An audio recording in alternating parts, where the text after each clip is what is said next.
You may not have heard of Sally Zou, but she's a major Liberal Party donor. The Chinese businesswoman owns a mining company and has been building a public profile through advertisements and sporting sponsorships. But beyond that, little is known about her. Australia's major political parties have been coming under scrutiny for foreign donations, so Angelique Donnellan's been taking a look at Sally Zou and whether the Liberal Party's done its homework on who she is. So why do you... Sorry. She's a big mystery. This woman is a mystery. I'm from the ABC. I'm just asking what... Okay. She's very much out there, very much in promoting herself in all circles. She appears to want to make friends with people in high places. Certainly a person that wanted to put her name up in lights. Within just a few years, Sally Zou has made her mark on her adopted homeland. She's a key sponsor of the Port Adelaide AFL club. As Port Adelaide come out onto this historic stadium. And takes out full-page newspaper ads promoting her interests. But it's her generosity towards the Liberal Party which has raised questions about her influence. Who is she? Where does her money come from? And what does she want? Why is she donating $700,000 plus to the Liberal Party? We're not secret, and I mean, in the future, maybe you can see more articles or something like this in the future regarding our company and our director. 7:30 set out to learn more about the mysterious Sally Zou, a journey which took us to Broken Hill. It was from the outback town that she launched an ambitious venture to mine gold near Tibooburra. She had a bubbly vibe and the town welcomed her. Her company was called Ausgold Mining Group. I would say probably for the first 18 months of the project, it was a pretty exciting and vibrant project. The excitement didn't last. Well, I've been 45 years in the mining industry, of which all was spent basically accounting and administration. I've never seen a bank account conducted the way that the Ausgold bank account was conducted. The money would come in, money would go out. I could never understand the reasoning for that. Accountant Peter Johnston says towards the end of his time with the company, he struggled to pay the bills. Just before Christmas, December 2016, our finances dried up. There was over $400,000 owed to our creditors. One of those creditors stopped work and preparations at the mine site stalled.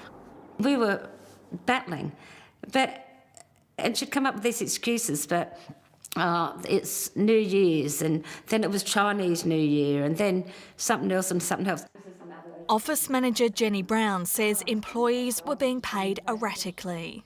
Contractors weren't getting paid, our wages weren't getting paid, but we'd come so far with Sally, and money seemed to be no object to her. She's always been, flashing the money around and very generous with, giving out gifts and stuff like that.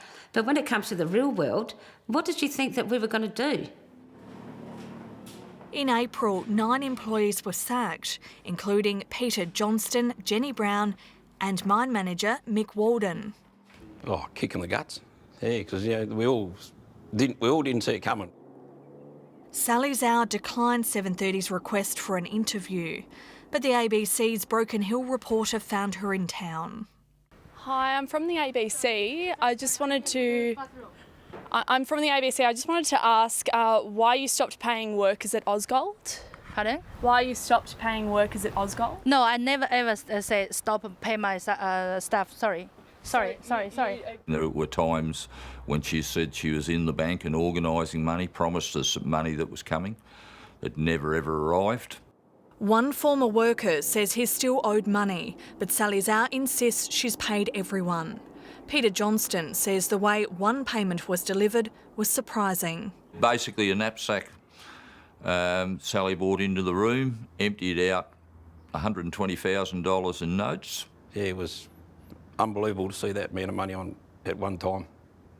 Nobody deals in cash with business. It would have just as easily, I would have thought, been electronically transferred over, but it is what it is.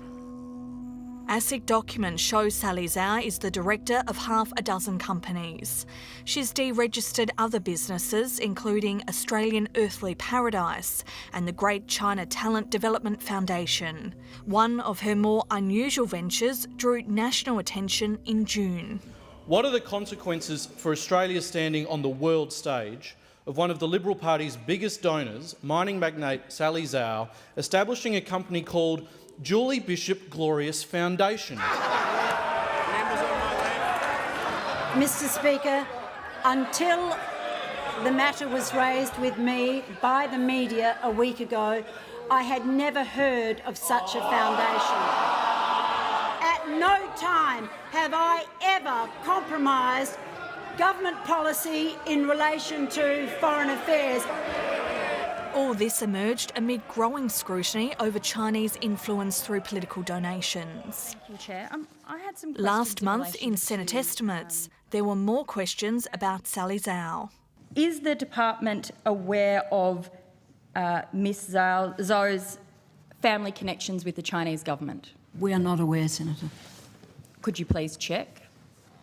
Is this, you're not aware? You don't know anything? The Secretary has said... This individual has donated hundreds of thousands of dollars to the Liberal Party. I don't know. And I think in the essence of public interest, if she's meeting with the Foreign Minister, the public have a right to know. China-Australia relations have entered a golden age recently, with the two countries becoming rich and prosperous. Sally Zou's daughter Gloria has also been in the political spotlight. She's been photographed with key Liberal figures who featured in a curious newspaper ad celebrating her 8th birthday.